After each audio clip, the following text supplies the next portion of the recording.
ઢોલ ઢબૂકી રહ્યા છે, તોરણિયા બંધાઈ રહ્યા છે, લોકો ઉત્સાહથી એકબીજાની મદદ કરી રહ્યા છે. આ દ્રશ્યો છે દેત્રોજના રુદાતલ ગામમાં યોજાતા ગણપતિ મેળાના,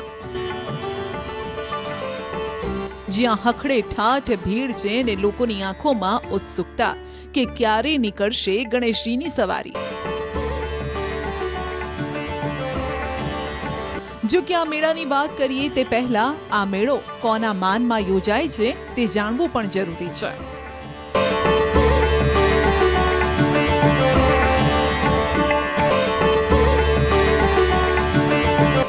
અમદાવાદથી 60 કિલોમીટર દૂર આવેલ મંદિર જ્યાં રિદ્ધિ સિદ્ધિ સાથે બિરાજ્યા છે ગણેશજી. દેત્રોજના રુદાતલનું ગણેશ મંદિર 1200 વર્ષ જૂનું ને અતિ પ્રાચીન છે.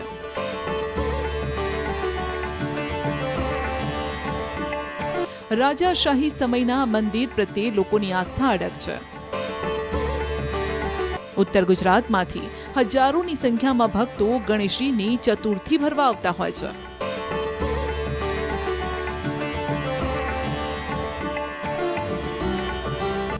આ મંદિરમાં લોકો પોતાની મનોકામના પૂર્ણ કરવા ઘઉંના લાડુ ધરાવે છે. આ મંદિર પેશવાકાલીન સમયથી પણ જૂનું છે. કહેવાય છે કે પહેલા રુદાતલમાં 3 મંદિર હતા: ગણપતિ, આદ્યશક્તિ અને રુદ્રેશ્વર મહાદેવનું. એટલે કે માતા પિતા અને પુત્રના એક જ ગામમાં મંદિર હોય તેવું કદાચ આ પહેલું હશે. ગામનું નામ રુદાતલ પડ્યું તેની પાછળ પણ શિવજીનો જ મહિમા છે. આ મંદિરનો ઇતિહાસ જોવા જઈએ તો 1200 વર્ષ પુરાનો ઇતિહાસ કહેવામાં આવે છે. જે રુદાતલ ગામની અંદર વર્ષો પહેલા 3 મંદિરો એટલે કે ગણપતિ દાદાનું મંદિર, શક્તિ માતાનું અને રુદ્રેશ્વર મહાદેવના નામ ઉપરથી રુદાતલ નામ પડેલું. રુદાતલમાં મંદિરની સ્થાપના પાછળ પણ એક દંતકથા છે, જેમાં રુદાતલની પાસે સીતાપુરના પટેલોને એક પથ્થર મળ્યો હતો, જે ગાડામાં મૂક્યા બાદ ગાડું આગળ ચાલી શક્યું ન હતું. અને ત્યારે એક પટેલને થયું કે આ ગાડું પથ્થરના કારણે આગળ વધતું નથી. તેમણે જેવો પથ્થર નીચે મૂક્યો એટલે ગાડું ચાલવા લાગ્યું. ત્યારબાદ અહીં ગણેશજીનું મંદિર બન્યું. હવે બળદગાડાવાળા નીકળ્યા, આ બધું બહુચરાજી વિસ્તારના હતા. એ લોકો નીકળ્યા એટલે એ લોકોને એવું વાંચ્યું કે આ પથ્થર આપણા ગાડામાં મૂકી દઈએ, ઘેર લઈ જઈએ, કામમાં આવશે. એ લોકો પથ્થર લઈને ગાડામાં મૂક્યો.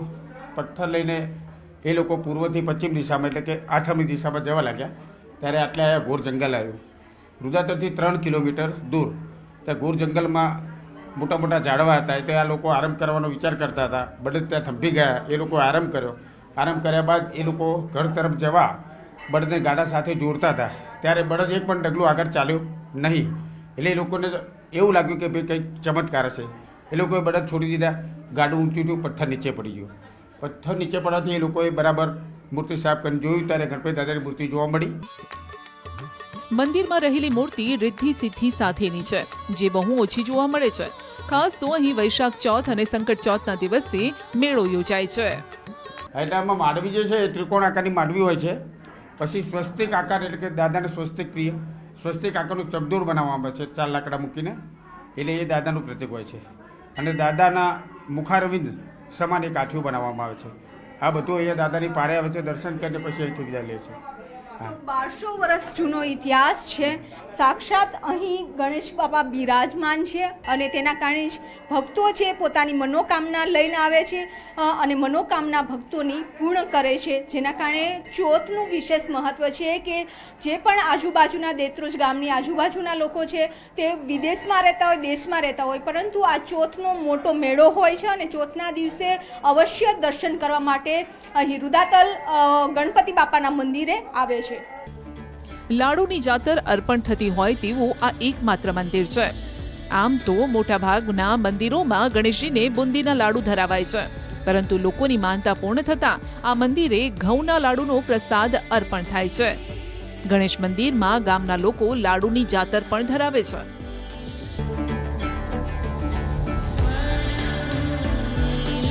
ત્યારે હવે વાત કરીએ સૌથી મોટા મેળાની. વૈશાખ સુદ ચોથના દિવસે યોજાતો રુદાતલનો આ મેળો વર્ષો જૂની પરંપરાને સાચવીને બેઠો છે. નવી પેઢીને જૂના રીત રિવાજો આપી રહ્યો છે. જે વાતની સાબિતી છે મેળાનું આયોજન કરતી યુવા પેઢી, જેને જોવા માટે ગામના જૂનવાણી લોકો દર વર્ષે અહીં આવે છે. આ મેળો ઘણો અગત્યનો છે. લગભગ 44 પંથકનો એક મોટો મેળો છે. દૂર દૂરથી ગામડામાં ભાઈ બહેનો આવે છે અને માનતાઓ માને છે. આ ગણેશનું મંદિર ઘણું પુરાણું છે, ઘણા વર્ષો પુરાણું, અને ત્યાં આસ્થાથી ઘણી વખત માનતા માનવામાં આવે છે.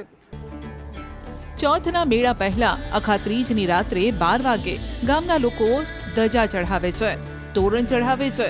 આમ તો આ તોરણ આસોપાલવના હોય છે, પરંતુ આ મંદિરમાં તોરણ લાકડાનું ચઢાવાય છે, જે 18 વર્ણના લોકો ભેગા થઈને બનાવે છે. ધજા અને તોરણ ચઢ્યા બાદ ચોથનો મેળો યોજાય છે. પહેલા ગણપતિના પ્રતીક સમાન હાથી સ્થાન લે છે, જેને લાકડાથી બનાવવામાં આવતો હતો, પરંતુ સમય જતાં હવે તેને લોખંડનો બનાવાય છે. ભગવાનની યાત્રા નીકળતી હોય છે ત્યારે તેની આગેવાની હંમેશા ગજરાજ લેતા હોય છે, કારણ કે ગજરાજ છે તે ભગવાન ગણપતિનું પ્રતીક છે.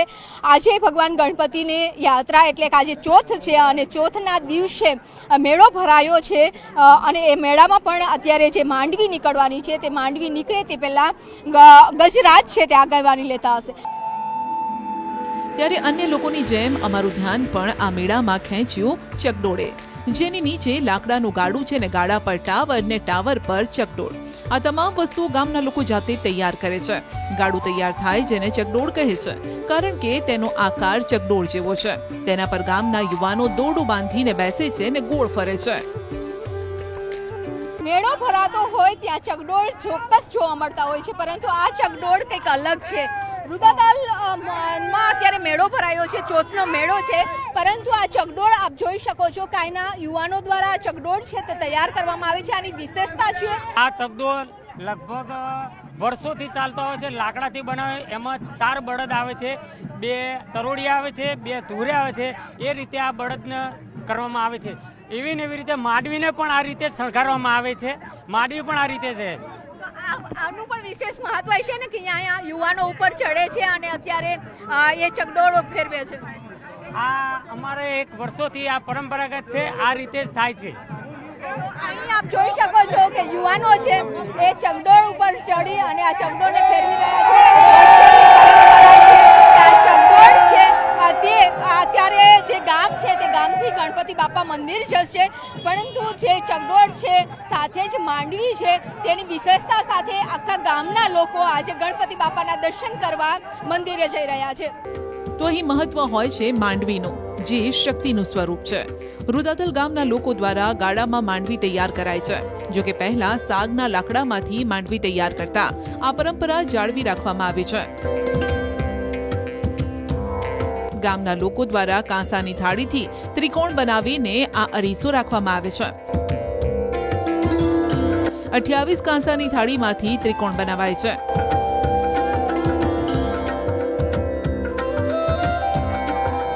જે લોકોએ માનતા રાખી હોય તે લોકો માંડવી પર સોના ચાંદીના છત્તર પણ ચઢાવે છે.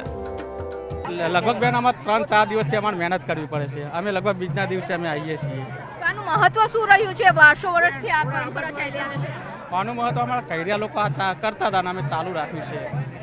એટલે બાપ દાદાની પરંપરા. બાપ દાદાની પરંપરા છે. આમાં કેટલી થાળીઓ લગાવવામાં આવે છે, છત્તર લગાવવામાં આવ્યો છે, એનું શું મહત્વ? આમાં લગભગ બેન 26 જેવી થાળીઓ છે, બરોબર.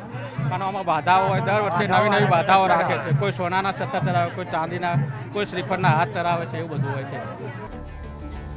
આ મેળો ભાઈચારાનું પ્રતીક છે, જેમાં સૌ જાતિ ધર્મના લોકો ભાગ લે છે.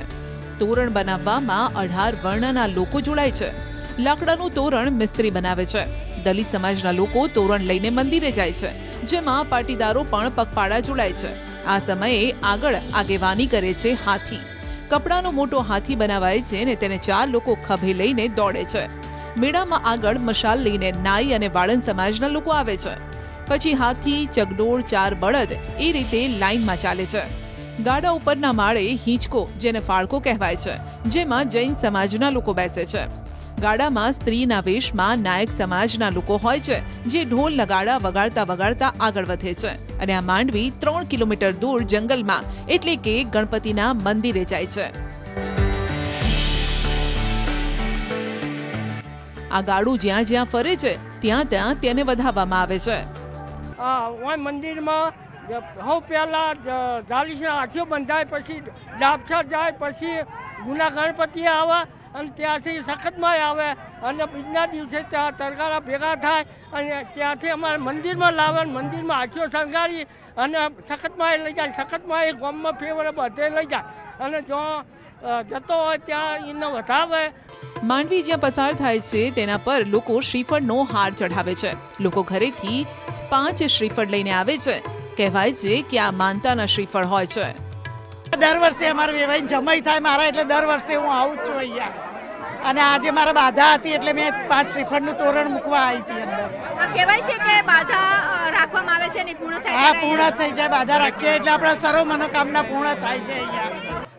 અમે અમદાવાદ રહીએ છીએ પણ દર વર્ષે અમારું ગામ છે એટલે વર્ષો વર્ષથી આ પરંપરા ચાલતી આવે છે. અમે દર વર્ષે આવીએ છીએ, ગણપતિના દર્શન કરી અમારી બધી મનોકામના પૂર્ણ થાય છે. અને આ વર્ષોથી એવી પરંપરા છે કે અમારા છોકરાના છોકરા પણ આ પરંપરા કરશે. અને માંડવી હાકે છે એ મારા સસરા જ બેસે છે. મારા લગ્નના 15 વર્ષ પૂરા થયા છે તો અમે દર સાલ ચોથના દિવસે આવીએ છીએ અને અમારા ઘરેથી જ માંડવી નીકળે છે. અમારા દાદા જ બેસે છે, ભોગીલાલ દાદા, એટલે અમને બહુ જ ઉત્સાહ હોય છે અને અમે બહુ જ આ પ્રસંગ એન્જોય કરીએ છીએ. હા, અમારા ઘરે તો આમ બધા આતુરતાથી રાહ જોઈ રહ્યા હોય છે આ પ્રસંગની.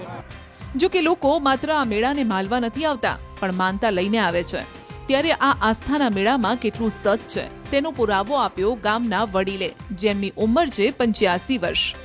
પેલા મોટા સાહેબ હતા એમને કે આપણા ચદ્દો નહીં કાઢવાનો. પછી અમે કીધું કે ના કાઢીએ તો સાહેબ છોડી દઈએ. અમે જતા રહ્યા.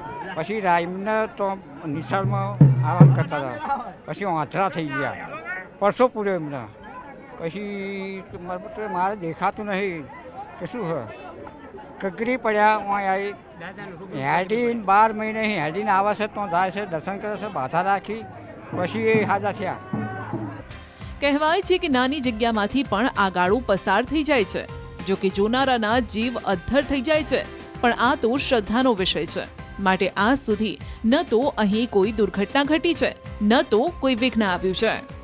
રુદાતલ ગામમાં છે જ્યોતનો મેળો ભરાય છે અને વૈશાખ સુદ જ્યોતના મેળાને દિવસે ગામમાં રહેતા અને બહાર રહેતા પણ લોકો છે તે આ જ્યોતના મેળામાં આવે છે. આ મેળાની વિશેષતા એ છે કે ગામમાંથી 3 કિલોમીટર સુધી ગણપતિ બાપાનું જે મંદિર આવેલું છે ત્યાં માંડવી જાય છે. એટલે કે આ માંડવીના દર્શન કરવા હજારોની સંખ્યામાં લોકો પહોંચે છે. ખાસ મંદિરનું પણ એ વિશેષ રહ્યું છે કે મંદિરમાં પણ ધ્વજા છે અને તોરણ છે રાતના 12 વાગે ચડે છે. પરંતુ ત્યારબાદ આખો મેળો બીજે દિવસે શરૂ થતો હોય છે વૈશાખ સુદ જ્યોતના દિવસે. અને જ્યોતના દિવસે મેળો જ્યારે શરૂ થાય છે ત્યારે પહેલા ગજરાજ નીકળે છે, ત્યારબાદ માંડવી નીકળે છે અને ત્યારબાદ ચકડોળ છે તે નીકળે છે. અહીં આપ જોઈ શકો છો કે આ માંડવીના દર્શન કરવા દૂર દૂરથી લોકો આવે છે, માંડવીના દર્શન કરે છે. જે મનોકામના રાખી હોય છે તે પૂર્ણ થાય છે અને તેને માનતા પણ અહીં ચડાવવા આવતા હોય છે. જો કે રુદાતલ ગામથી 3 કિલોમીટર દૂર લોકો ગણપતિના મંદિરે જ્યારે પહોંચે છે ત્યારે માહોલ જોવા જેવો હોય છે. આ માંડવી ફરીને પાછી ગામમાં આવે છે ને ત્યારે મેળાનું સમાપન થાય છે. આ ગણપતિ દાદાનો ઉત્સવ વર્ષોથી ચાલે છે. પ્રથમ ગામ જાલેસણા બંધાય. જાલેસણાથી ડાબસર ગામ આવે. ડાબસરથી વહેલો રાંતઈ રમે અને રાંતઈથી ચોથના ગણેશ ચોથના દિવસે રુદાતલમાં હાથી નીકળે અને ત્યાર પછી છેલ્લો દિવસ નદી શાળાનો, ત્યાં ગણપતિ દાદાનું વિસર્જન થાય છે. માંડવી અને ગણપતિ બાપાના દર્શન કરી લોકો ધન્યતા અનુભવે છે અને કહેવાય છે કે કોઈ મનોકામના રાખી હોય તો રુદાતલના ગણપતિ તે પૂરી કરે છે. બોલો ગણપતિ બાપા મોર્યા. કેમેરામેન અમિત શર્મા સાથે વિભુ પટેલ, ન્યૂઝ 18 ગુજરાતી, દેત્રોજ.